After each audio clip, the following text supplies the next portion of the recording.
పిల్లలు అందరూ బాగున్నారు కదా? ఓకే. ఈ మధ్యన కరోనా వల్ల చాలా సెలవులు వచ్చాయి. దీనివల్ల టైం ఏ ఒక్కరు కూడా అనవసరంగా వృధా చేయకుండా ఏదైనా మంచి పుస్తకాలు చదువుకోవడం, మీ జీవితానికి ఉపయోగపడినటువంటి కార్యక్రమం తయారు చేసుకుంటూ ముందుకెళ్ళడం మంచిది. ఏదైనప్పటికీ మీ వయసు పిల్లలు చాలామంది బయట రోడ్ల మీద అనవసరంగా తిరుగుతున్నారు. అటువంటి తిరుగులు గట్రా చేసి అనవసరమైనటువంటి కష్టాన్ని జీవితం మీదగా తెచ్చుకోకుండా ఉండడం చాలా మంచిది. ఏదైనప్పటికీ ఈ అందమైనటువంటి ప్రపంచంలో మీ అందరూ కూడా నిండా నూరేళ్ళు కూడా బంగారు జీవితాన్ని అనుభవించాలని మనసారా మీకు కోరుకుంటూ ఇప్పుడు విషయాలు. ఓకే, ఈ కరోనా ప్రభావం వల్ల క్రింద సంవత్సరం మీ అందరూ ఫస్ట్ ఇయర్ చదువుతున్నటువంటి వాళ్ళందరూ కూడాను ప్రభుత్వం సెకండ్ ఇయర్కి ప్రమోట్ చేసింది. మీ అందరూ సెకండ్ ఇయర్కి అలర్ట్ అయిపోయారు. అలర్ట్ అయిపోయిన తర్వాత నేటికి 2 నెలల నుండి కూడాను మనకు ఆన్లైన్ క్లాసులు జరుగుతున్నాయి. ప్రభుత్వం వారి ఆదేశాల ప్రకారం ఆన్లైన్ క్లాసులకి మన ప్రిన్సిపల్ సెక్రటరీ గారు ఆదేశించారు. ఆన్లైన్ క్లాసులు జరుగుతున్నాయి. ఈ ఆన్లైన్ క్లాసులో జరుగుతున్న ఈ నేపథ్యంలో ఈరోజు నా వంతుగా ఆన్లైన్ క్లాస్ చెప్పమని అధికారులు నిర్ణయించినందువల్ల మీ ముందుకు నేను ఈరోజు క్లాస్ చెప్పడానికి వచ్చాను. నేను ఎవరైనది మీ అందరికీ ఎక్కువ మందికి తెలుసు. నేను ఎవరైనది నేను doctor DJ Prakash, MA PhD, junior lecturer, Nandigam. Okay, ఇప్పుడు ఆన్లైన్ క్లాస్ తెలుగు సబ్జెక్ట్ దగ్గరికి వచ్చేసరికి ప్రణాళికబద్ధంగా అర్థం చేసుకోవడానికి టెక్స్ట్ బుక్ చూడండి. ఎందుకంటే ప్రణాళిక లేని ప్రయాణం అనేది చొక్కాన లేని నావలాంటిది. కాబట్టి ఇప్పుడు ఈ టెక్స్ట్ బుక్ లో ఉండేటువంటి విషయం గ్రహించండి. ఇదిగోండి, ఇది మన second year Telugu textbook. మన textbook 2 parts. First part ని పాఠ్య పుస్తకం అంటున్నారు, సెకండ్ పార్ట్ ని ఉపవాచకం అంటున్నారు. ఈ ఉపవాచకానికి కొత్తగా ఇప్పుడు నందిని అని పేరు పెట్టారు. అసలు టెక్స్ట్ బుక్ కి జ్ఞానపీఠం అని పేరు పెట్టారు. మొత్తం ఈ టెక్స్ట్ బుక్ అంతా కలిసి 4 పార్ట్స్ గా మనం విభజించినట్లయితే ఫస్ట్ పార్ట్ ని పద్య భాగం అంటారు. ఇందులో 6 పాఠాలు ఉంటాయి. ఈ 6 పాఠాలు కలిసి ఇంచుమించుగా 40 పేజీలు మెటీరియల్ ఉంటుంది. వీటిలో మనం బాగా కష్టపడినట్లయితే ఇది అతి ముఖ్యమైనటువంటి చాప్టర్. ఈ పద్య భాగాల మీద మనం బాగా గ్రిప్ సంపాదించినట్లయితే 32 మార్కుల వరకు మనం స్కోర్ చేయొచ్చు. 32 మార్కుల వరకు 32 మార్కులు వస్తాయి పద్య భాగం. అదే గద్య భాగం మనం ఇది కూడా 6 చాప్టర్స్ ఉంటాయి, 6 లెసన్స్ ఉంటాయి. ఇది కూడాను సేమ్ విత్ ఇది 40 పేజీలు, ఇది 40 పేజీలు ఉంటాయి. దీని మీద మనం పట్టు సాధించినట్లయితే ఇది కేవలం 18 మార్కులే. అంటే దీనికన్నా ఫస్ట్ మనం పద్య భాగానికి ప్రాముఖ్యత ఇవ్వాల్సినటువంటి అవసరం ఎంతైనా ఉంది. ఇక్కడికి వచ్చేసరికి ఉపవాచకం అంటే ఉపవాచకంకి దీని పేరు నందిని అని ఆల్రెడీ నేను చెప్పుకున్నాను. ఉపవాచకంలో 3 పాఠాలు ఉంటాయి.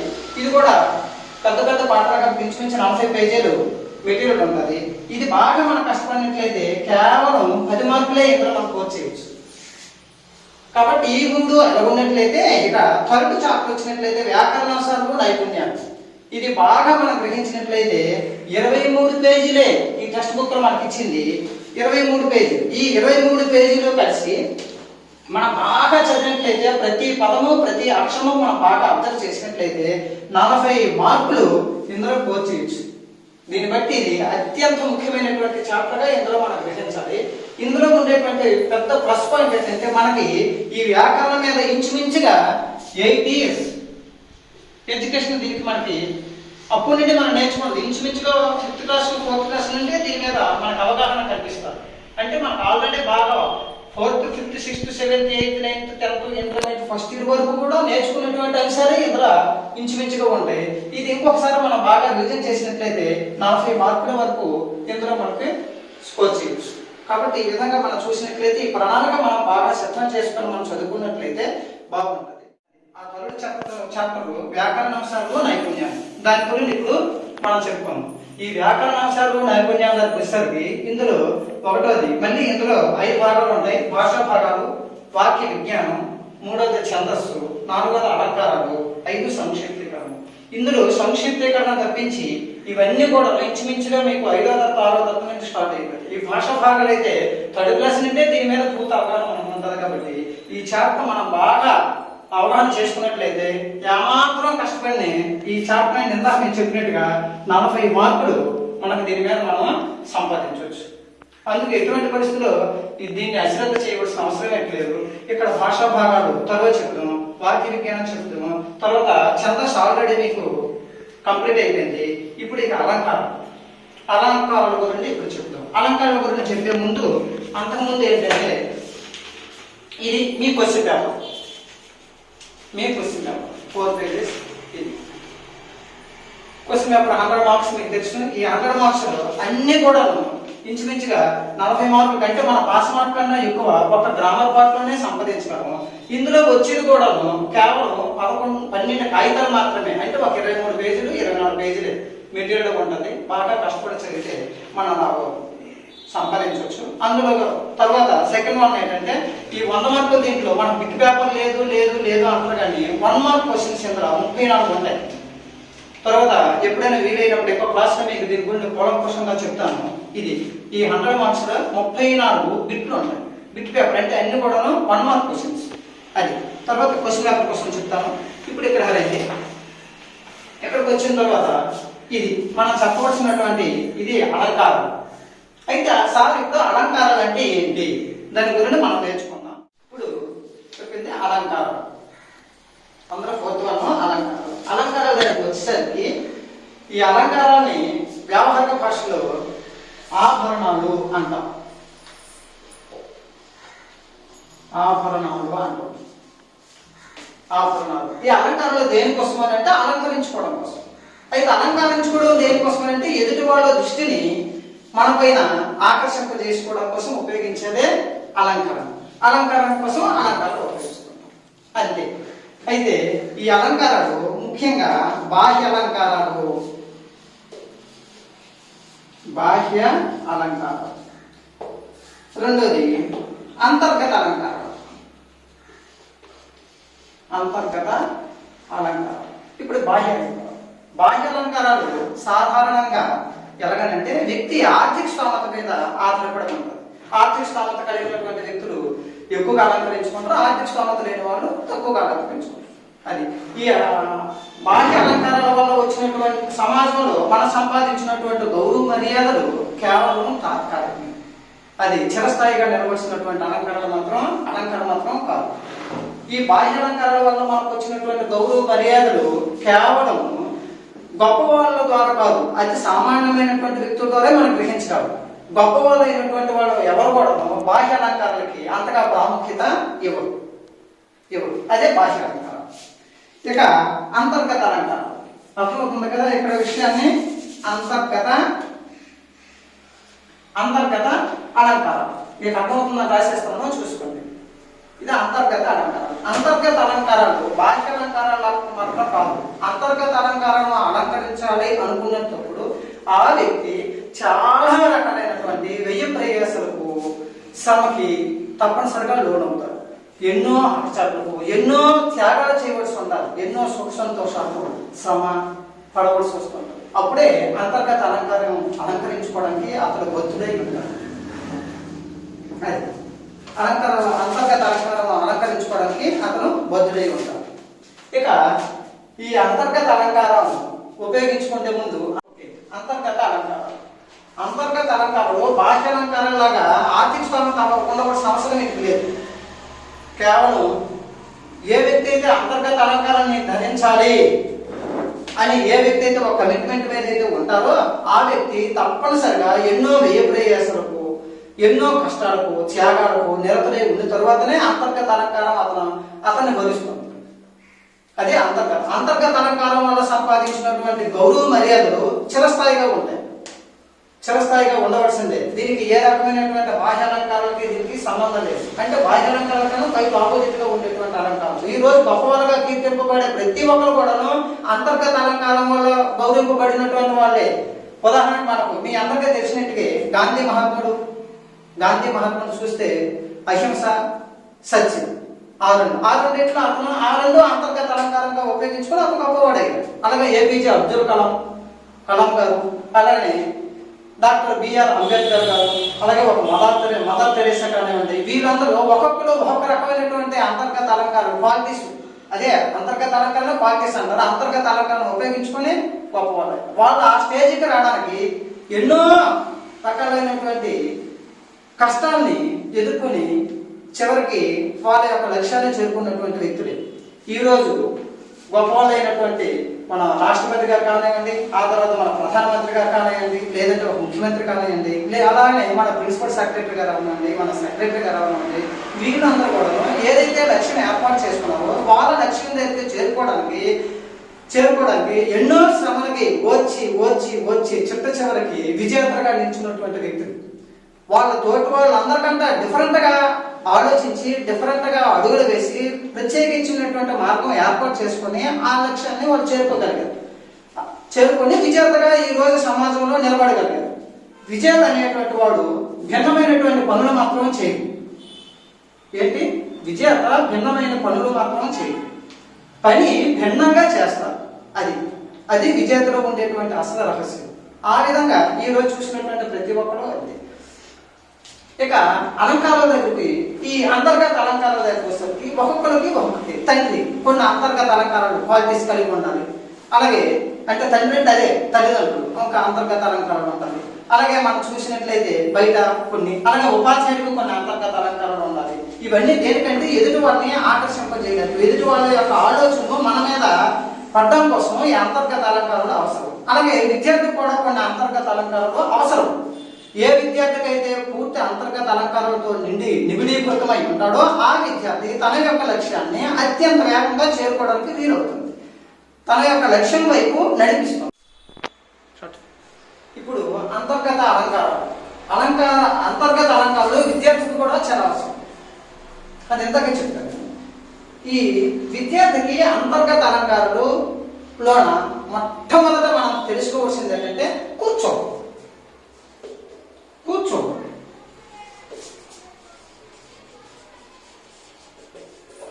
ఏ విద్యార్థికి అయితే కూర్చోవడం, నిలకడగా ఒకే ప్లేసులో తదేకంగా ఏదో తన వ్యాపకంలో ఏదో పుస్తకం చదువుకుని కూర్చోవడం ఎప్పుడైతే వచ్చిందో అతను మ్యాక్సిమం లైఫ్లో సక్సెస్ అవ్వడానికే అవకాశం ఉంటుంది.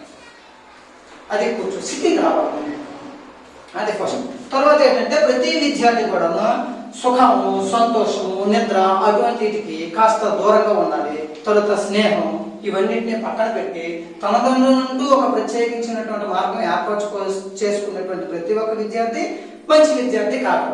సాధారణంగా ఇప్పుడు మంచి విద్యార్థి అంటే ఏంటంటే బాగా చదువుకున్నాడు మంచి విద్యార్థి అని సమాజంలో పోకడం. అది తల్లిదండ్రులు అవనవచ్చండి, లేదంటే తోటి విద్యార్థులు వాళ్ళందరూ ఏం చేస్తారంటే ఎవరికైతే మంచి మార్కులు వస్తాయో వాడు మంచి విద్యార్థి అని గుర్తింపు పడతారు. కానీ అది కాదు. మంచి విద్యార్థికి మంచి మార్కులు రావచ్చు, కానీ మంచి మార్కులు వచ్చిన వాళ్ళందరూ కూడా మంచి విద్యార్థులు కాదు. మంచి విద్యార్థులు కావడానికి విద్యా జ్ఞానంతో సహితంగా సామాజిక జ్ఞానము, దానితో పాటుగా సాంస్కృతిక జ్ఞానము ఎవడైతే పుణుకుపుచ్చుకుంటాడో వాడే మంచి విద్యార్థిగా సమాజంలో గుర్తింపబడతాడు. ఎవడైతే మంచి విద్యార్థిగా గుర్తింపబడతాడో వాడు మంచి పౌరుడిగా తీర్చిదిద్దబడతాడు. ఎవడైతే మంచి పౌరుడిగా తీర్చిదిద్దబడతాడో సమాజంలో ఒక గొప్ప వ్యక్తిగా, మహోన్నతమైనటువంటి వ్యక్తిగా నిలబడడానికి అవకాశం ఉంటుంది. అసలు విద్యార్థి దశలోనే వాడు విలువలు నేర్చుకోలేనటువంటి పక్షంలో తర్వాత విలువలు నేర్చుకోవడానికి అంతగా వాడికి అవకాశం రాదు. ఇక విద్యార్థి, మన విద్యార్థుల దగ్గరికి వచ్చేసరికి విద్యార్థి బాగా చదువుకుంటాడు. అయితే అయ్యే సామాజిక స్పృహ, విద్యార్థి సామాజిక జ్ఞానం కావాలి. సామాజిక జ్ఞానం అంటే సమాజంలో ఎలా ఉండాలి. ఇప్పుడు సాధారణంగా మన వాళ్ళందరూ ఏం చేస్తారంటే ఎప్పుడో వాళ్ళ ఇంటి దగ్గర 20 సంవత్సరాలు 30 సంవత్సరాలు కట్టినటువంటి ఇల్లులాగానే ఉంటుంది. మన దగ్గరకు వచ్చినటువంటి మన స్టూడెంట్ నువ్వేం చేస్తానంటే డార్మెంట్లో ఉండి ఏదో ఒక సంవత్సరంలో 2 సంవత్సరాలు డార్మెంట్లన్నీ పాడు చేసేస్తాం. అంటే ఆ విద్యార్థికి సామాజిక జ్ఞానం లేదని అర్థం. అటువంటి విద్యార్థులకు సామాజిక జ్ఞానం నేర్చుకోవాల్సిన అవసరం ఎంతైనా. అలాగే ఒక బాత్రూమ్ అవ్వచ్చు, లేదంటే ఒక క్లాస్ రూమ్స్ అవ్వచ్చు, లేదంటే ఒక మన గ్రౌండ్లు అవ్వచ్చు, ఇవన్నిటి కూడాను మన వస్తువులు, మన సొంతవి, మన నాన్నవి, మనవి అన్నిటికీ ఏ ఒక్క విద్యార్థి అయితే ఆలోచించగలడో వాళ్ళకి పూర్తి సామాజిక జ్ఞానం ఉందని అర్థం. ఆ విద్యార్థి ఉత్తమ విద్యార్థిగా గౌరవింపబడతాడు. విద్యార్థి లక్ష్యాన్ని చేరుకోవడానికి ఉపాధ్యాయులు ఎప్పుడు కూడాను విద్యార్థి లక్ష్యాన్ని చేరుకోవడానికి మార్గం చూపించగలరు. ఏ మార్గం ద్వారా వెళ్తే లక్ష్యాన్ని వేగంగా చేరుకోగలరు, ఏ మార్గం నీ లక్ష్యానికి దూరం అవుతుంది, ఏది దగ్గర అవుతుంది, ఏ మార్గం నీకు డిస్టర్బెన్స్ క్రియేట్ చేస్తుంది, ఏ మార్గం సులభతరంగా ఉంటుందని మాత్రమే ఉపాధ్యాయుడు నిన్ను డైరెక్ట్ చేయగలరు. కానీ ఆ మార్గం గుండా నడవలసినటువంటి వాడు మాత్రం విద్యార్థి, నువ్వే. ఏ వ్యక్తి అయితే ఉపాధ్యాయుడు చెప్పిన విధంగా అదే మార్గం గుండా నడుచుకుంటూ వెళ్తున్నాడో ఆ లక్ష్యాన్ని తప్పనిసరిగా అనుకునే టైంలోనే చేరుకోవడానికి వీలవుతుంది. అలాగే నడవలేని పక్షంలో ఉపాధ్యాయుని మాట ఉపాధ్యాయునిగా ఉండిపోతుంది, విద్యార్థి భవిష్యత్తులాగా ఉండిపోతుంది. అక్కడ ఏది కూడా సక్సెస్ అవ్వడానికి ఉండదు. సాధారణంగా విద్యార్థి లక్ష్యాన్ని చేరుకోవడానికి మార్గం చూపించేవాడే ఉపాధ్యాయుడు. ఇప్పుడు ఉపాధ్యాయుడు బెస్ట్ టీచర్ అనుకోండి, బెస్ట్ టీచర్, కానీ ఎక్కడ కూడా బెస్ట్ స్టూడెంట్ అనుకోండి. బెస్ట్ స్టూడెంట్ అంటే తప్పనిసరిగా సక్సెస్ అవుతారు. ఇక్కడ టీచర్ బెస్ట్ టీచర్ అయినప్పటికీ స్టూడెంట్ కాదనుకోండి, అప్పుడు ఇక్కడ సక్సెస్ లేట్ అవుతుంది. అదే బెస్ట్ టీచర్ కాకుండా మామూలు టీచర్కి బెస్ట్ స్టూడెంట్ అనుకోండి, తప్పనిసరిగా ఇక్కడ సక్సెస్ అవుతుంది. అంటే ఈ స్టూడెంట్గా సరిపోయినటువంటి దిశానిర్దేశం ఇక్కడ టీచర్ చేయలేనప్పటికీ స్టూడెంట్ ఏం చేసుకుంటాడంటే వాళ్ళ లక్ష్యానికి కావాల్సినటువంటి మార్గాన్ని స్నేహితుల ద్వారా, తల్లిదండ్రుల ద్వారా కానీ, బంధువర్గం ద్వారా కానీ, లేదా తనకు ఇష్టమైనటువంటి పుస్తకాలు చదివి కానీ తప్పనిసరిగా మార్గాన్ని సుగమం చేసుకొని సక్సెస్ బాటలో నడుచుకుంటాడు. విజయం వాడిని వరిస్తుంటాడు. తప్పనిసరిగా విజయం వాడినే వరిస్తుంటాడు. అదే ఇక్కడ టీచరు సరైనడు కాక స్టూడెంట్ కూడా సరైనడు కాకపోతే తప్పనిసరిగా లైఫ్ ఫెయిల్ అవుతుంది. లైఫ్ ఫెయిల్ బాటనే పడుతుంది. వాళ్ళని అంత వేగంగా సక్సెస్ అవ్వడానికి అవకాశాలు తక్కువ. ఇవన్నీ కూడా ఇటువంటివి ఏ విద్యార్థిలో ఉంటాడో వాళ్ళే మంచి విద్యార్థిగా పుణిపుచ్చుకుంటాడు. ఈ లక్షణాన్ని విద్యార్థి యొక్క అంతర్గత అలంకారాలు అని అంటారు. విద్యార్థిలో ఉండేటువంటి అంతర్గత లక్షణాలనే విద్యార్థి యొక్క అంతర్గత అలంకారాలుగా మనం చెప్తుంటాం. ఎప్పుడైనా వీలైనట్లయితే నాకు ఐడియా ఉంది, ఇంచుమించుగా బెస్ట్ స్టూడెంట్ పుస్తకం మార్కెట్లో దొరుకుతుంది. బెస్ట్ స్టూడెంట్ ఇది ఇంచుమించుగా నాకు ఐడియా ఉంది, ఒక 10-12 సంవత్సరాలు అయింది రిలీజ్ అయ్యి. నేను ఎప్పుడో 10 సంవత్సరాలు 9 సంవత్సరాల క్రితం నేను చదివాను. డాక్టర్ బివి పట్టాభిరామ్ గారు రాశారు. అది వీలైతే ఎప్పుడైనా చదవండి. అసలు స్టూడెంట్ ఎలా ఉండాలి అతను దిశానిర్దేశం చేసినటువంటి మంచి పుస్తకం స్టూడెంట్ విషయంకి. అది ఎప్పుడైనా వీలైతే చదవండి. Doctor B V Pattabhiram best student. అది మార్కెట్లో దొరుకుతుందని చూడలేదు, ఎప్పుడో ఇంతకుముందు దొరికితే, ఈ మధ్య నేను చూడలేదు. ఓకే, ఏ విద్యార్థి అయితే నిరంతరం శ్రమనే ఆశ్రయిస్తాడో ఆ వ్యక్తి లక్ష్యాన్ని అత్యంత వేగంగా చేరుకుంటాడు. ఓకే, అది ఇప్పుడు విషయానికి వద్దాం. ఇప్పుడు మన విషయానికి వచ్చినట్లయితే అలాగా టాపిక్ ఎక్కువ మన విషయం వైపు రండి. మన విషయానికి వచ్చినట్లయితే ఇంతవరకు వ్యాకరణ అవసరం అలంకారాలు కదా.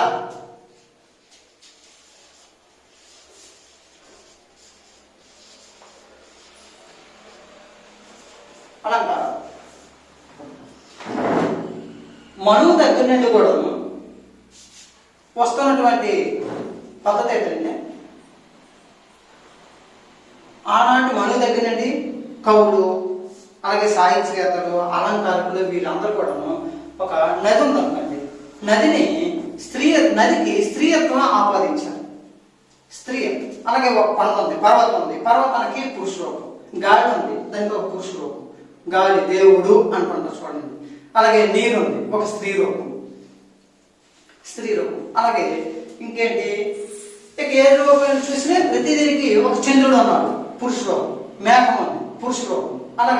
అలాగే ఒక వస్తువుకి ఒక స్త్రీ రూపం కానీ పురుష రూపం అని ఆపాదించారు.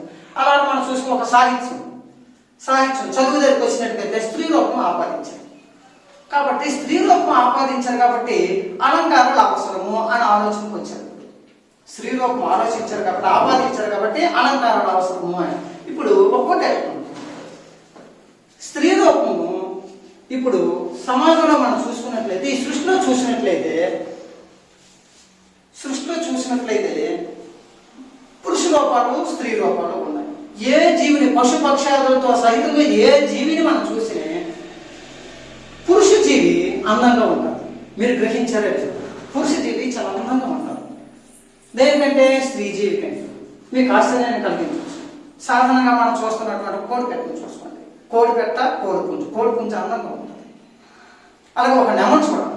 మామూలు నెమలి, ఈ మగ నెమలకి పింఛు ఉంటుంది. నెమలైన సరే పింఛు ఉండేటువంటి నెమలి అందం మగది. పింఛు ఉండేది స్త్రీ. ఆడ. అలాగే ఒక ఏనుగు చూసినటువంటి ఏనుగుకి దంతాలు పెద్ద పెద్ద దంతాలు ఉంటాయి. దంతాలు ఉండేటువంటి ఏనుగు పురుషి, దంతాలు అనేది స్త్రీ. అలాగే ఇంకా ఒక ఆవును చూడండి, ఆవు స్త్రీ రూపం. ఆవుకి ఇంటైర్గా పక్కన ఉండేది ఎద్దు, అది చాలా అందంగా మూపురము గంగడోలన్నీ పెట్టుకొని ఉంటుంది, అది పురుషుడు. అలాగే ఒక గేదె, దాని పక్కన ఉండేటువంటిది దున్నపోతు. దున్నపోతు చాలా భయంకరంగా నింపుగా పుష్టిగా ఉంటుంది, అది పురుష రూపం. ఇలాగ ఏ జీవి మనం చూసినట్లయితే పురుష రూపంలో ఉండేటువంటి పశుపక్షాలన్నీ ఒక అందమైనటువంటి సింహం, పెద్ద జూడుతోటి ఎలా ఉంటుంది, అది సింహం. ఆడ సింహానికి జూడు ఉంది. ఇలాగా ప్రతి ఒక్క మగది అందంగా ఉంటుంది. ఇక్కడ మన దగ్గరకు వచ్చినట్లయితే ఆడు ఇంచుమించుగా ఎవరు చలంగారు చెప్పారు అనమాట, నాకేదో వచ్చింది ఐడియా వచ్చింది. స్త్రీ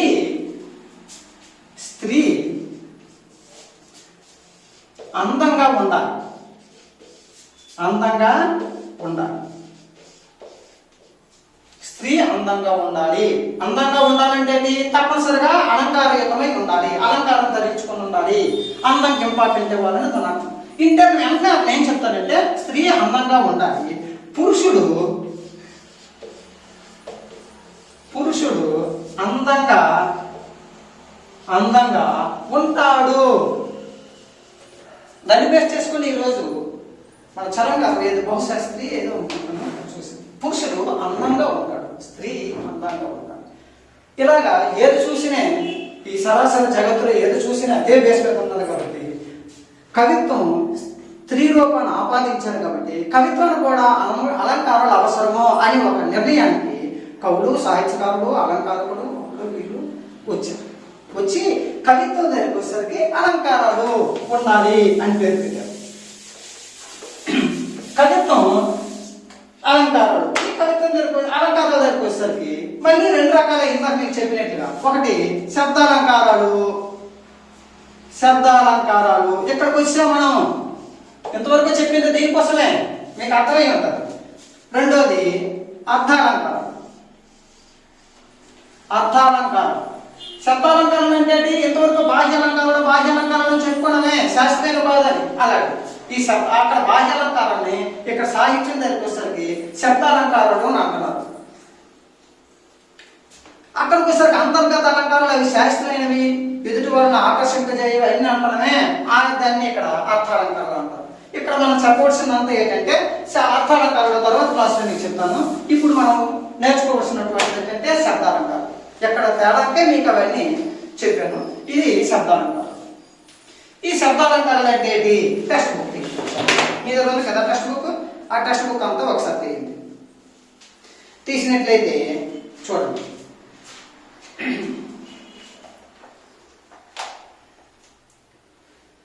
కావ్యాన్ని కన్యకతో పోల్చుతారు. కన్యకకు సొమ్ములు ఏ విధంగా అందాన్ని ద్విగుణీకృతం చేస్తాయో కావ్యంలో అలంకారాలు కూడా కావ్యం సొగసుని రెట్టింపు చేస్తుంది. పేజ్ నెంబర్ 104 తీసారు కదా, ఓకే అవును అదే 104. కాబట్టి కావ్యంలో అలంకారాలు కూడా కావ్యం సొగసుని రెట్టింపు చేస్తాయి. ఇందాక మీకు చెప్పాను మొట్టమొదటి నుండి కూడా అలంకారాలు దేనికోసమో అంటే ఎదుటి వాళ్ళ దృష్టి మన పైన ఆకర్షింపజేయడం కోసమే. అది ఎదుటి వాళ్ళ దృష్టి మన వైపు మళ్లించడం కోసమే. అది అంతర్గత అలంకారం అవ్వనండి, బాహ్య అలంకారం అవ్వనండి. బాహ్య అలంకారం అయితే ఇక్కడ విషయానికి వస్తే అక్కడ బాహ్య అలంకారం అయితే తాత్కాలిక అనుకోను, అంతర్గత అలంకారం అయితే శాస్త్రీయంగా అనుకోను. సరే, కావ్యంలో అలంకారాలు కూడా కావ్య సొగసుని రెట్టింపు చేస్తాయి. కావ్యంలో అలంకారాలకు రెండు ముఖ్య ప్రయోజనాలు ఉన్నాయి. కావ్యం దగ్గరికి వచ్చేసరికి అలంకారాలకి రెండు ముఖ్య ప్రయోజనాలు ఏంటి? కావ్య సౌందర్యాన్ని ఇనుమడింపు చేయడం. అక్కడే ప్రతి ఒక్కరు కూడా వ్యక్తిగత అలంకారాలు ఇనుమడింపు చేయడం, దేన్ని వాళ్ళలో ఉండే అందాన్ని బయటకు తేవడం, భావాన్ని సులభంగా అర్థమయ్యేటట్లు చేయడం, అందులో ఉండేటువంటి భావం అర్థమవుతాం. అలంకారాలు రెండు రకాలు. అదే ఇక్కడ శబ్దం ప్రధానంగా ఉండేటువంటి, ఇది శబ్దం పేరులో ఉంది. శబ్దాలంకారం అంటే శబ్దం ప్రధానంగా ఉండేది. ఇక్కడ శబ్దము ప్రధానం, అర్థాలంకారాలకి అర్థం ప్రధానం. ఇందాక నేను రాసిన అర్థాలంకారాలకి అర్థం ప్రధానం. అర్థాలంకారాలు అర్థంగా చెప్తాను అనుకున్నాం. ఇప్పుడు శబ్దాలంకారం. శబ్దాలంకారాల దగ్గరికి వచ్చేసరికి మళ్ళీ ఇవి కూడా 3 రకాలు. ఒకటి అనుప్రాస అలంకారాలు, అనుప్రాస అనుప్రాస అలంకారాలు. రెండోది యమకము. మూడోది ముక్త పదగ్రస్తం.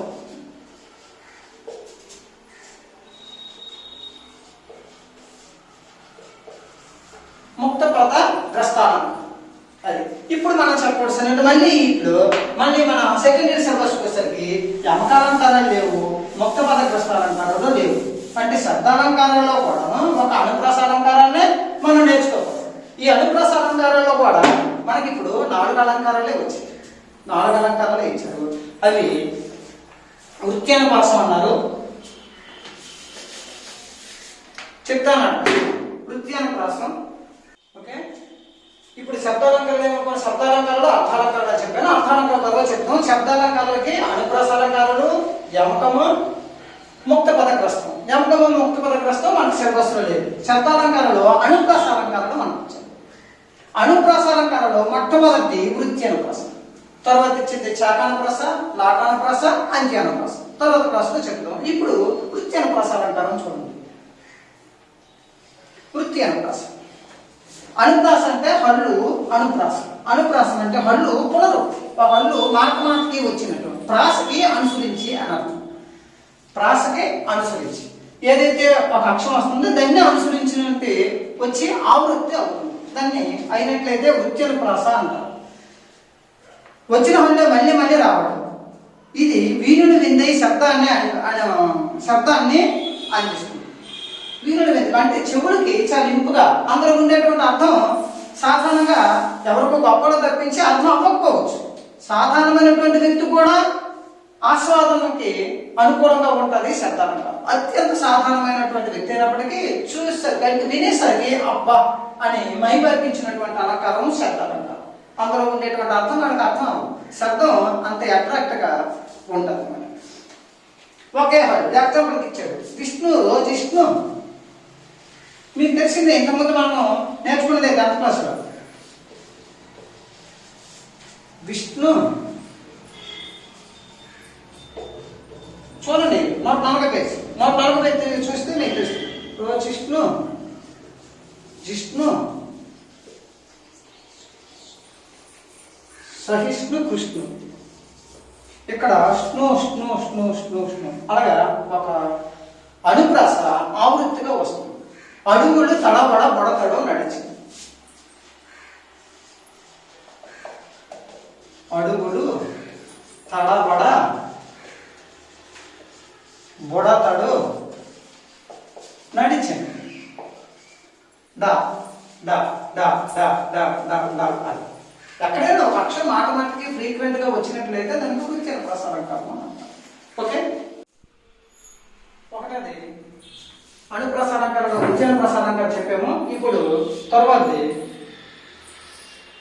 అంత్యానుప్రాస అలంకారం. అంచెలోన అనుప్రాస అలంకారం. అంచెలోన మొత్తం ప్రాస అనుప్రాస అన్నది అంచెములు. అంచెములు ఉండేటువంటి అక్షరాలన్నీ ఒకేలా ఉంటాయి. ఇది సాధారణంగా ఎక్కువగా మీకు కావాలంటే శ్రీరంగ శ్రీనివాసరావు గారు రాసినటువంటి మహాప్రస్థానం పుస్తకంలో జగన్నాథ చక్రాలు అటువంటి ఏది చూసినా అన్ని అంత్యానుప్రాసాలే. పొలాలన్నీ హళాల దున్ని నీమి. అలాగే ఎలా తరంలో జ్ఞానం పిండక జగానికంతా సౌఖ్యం నిండగా. ఇది చివరి అక్షరం.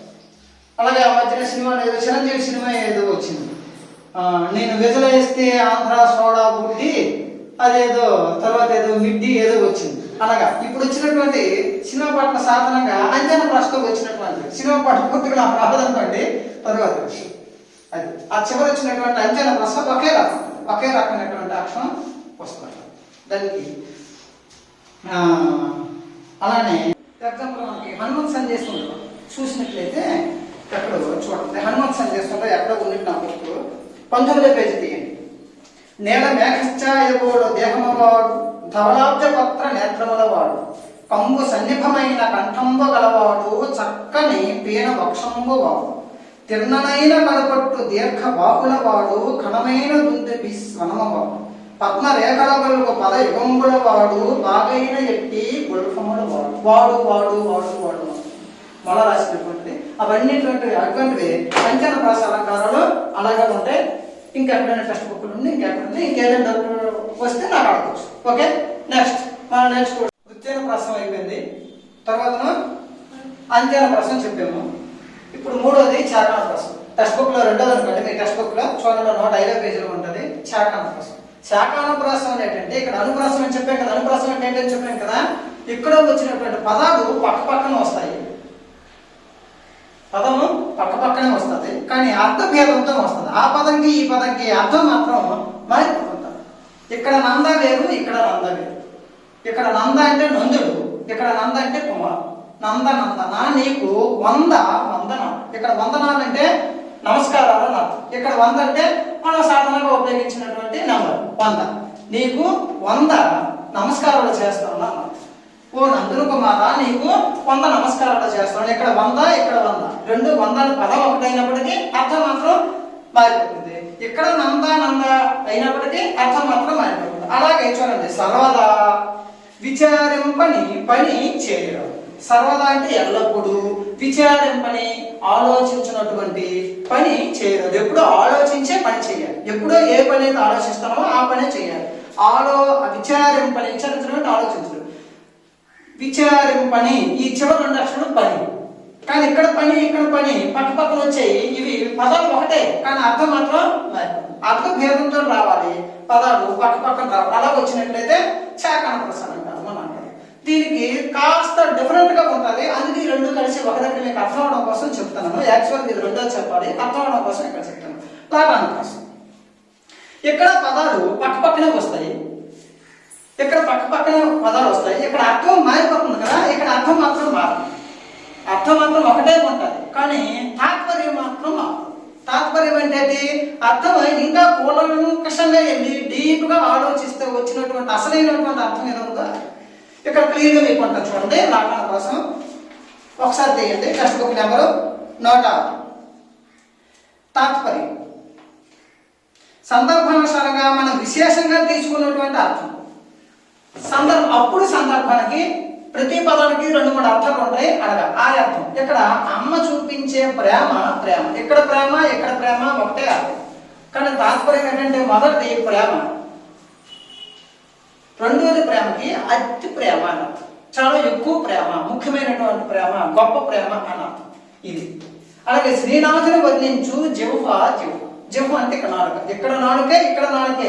శ్రీనాథుని విష్ణుమూర్తిని వర్ణించినటువంటి స్తుతించినటువంటి నాలుక అని కాకుండా విష్ణుమూర్తిని స్తుతించినటువంటి నాలుకే శ్రేష్టమైన నాలుక అని ఇక్కడ అదే. అలాగే ఆ దీంట్లో మీరు టెక్స్ట్ బుక్ లో చూసినట్లయితే ఉంది కమలాక్షు నర్చించు కర్మలు కర్మ. అక్కడ కర్మలు అంటే చేతులు, కమలాక్షు. మళ్ళీ విష్ణుమూర్తినటువంటి నర్చించు స్తుతి చేస్తున్నటువంటి కర్మలు చేతులు, ముఖ్యమైనటువంటి చేతులు లేదా గొప్ప చేతులు. గొప్ప చేతులు అని అక్కడ చెప్పుకుంటే బాగుంటుంది. అదనమాట. ఇది లాగాన ప్రశ్న. ఇక్కడ మీరు క్లియర్గా అర్థం చేయవలసింది ఏంటంటే పదాలు ఇక్కడ ఒకేలాగా ఉంటాయి, ఇక్కడ ఈ దీంట్లో చాకాన ప్రశ్నలు కూడా ఒకేలాగా ఉంటాయి. కానీ ఇక్కడ పదం ఒకేలాగా ఉన్నప్పటికీ అర్థమే మారిపోతుంది. ఇక్కడ అర్థం ఒకేలాగా ఉన్నప్పటికీ తాత్పర్యం మాత్రం మారుతుంది. రెండో పదానికి నీ బొర్రేరా అంటుంటారు మీరు సాధారణంగా. నీ బొర్ర అంటే నీ బొర్రే తెలివైన బొర్ర ఏంట్రా అని రెండో దీనికి అటువంటి దీనికి మీరు ఆలోచించుకున్నాం కూడా. ఇంతకు మీకు చెప్పినట్టు అర్థం అవ్వకపోయినా ఎక్కడైనా మీరు కొత్తవి అలంకారాలు చూసినప్పుడు ఏమైనా డౌట్స్ వచ్చినా వెంటనే నాకు ఫోన్ చేసి మీరు అడగవచ్చు. Okay thank you. అందరూ బాగుందండి.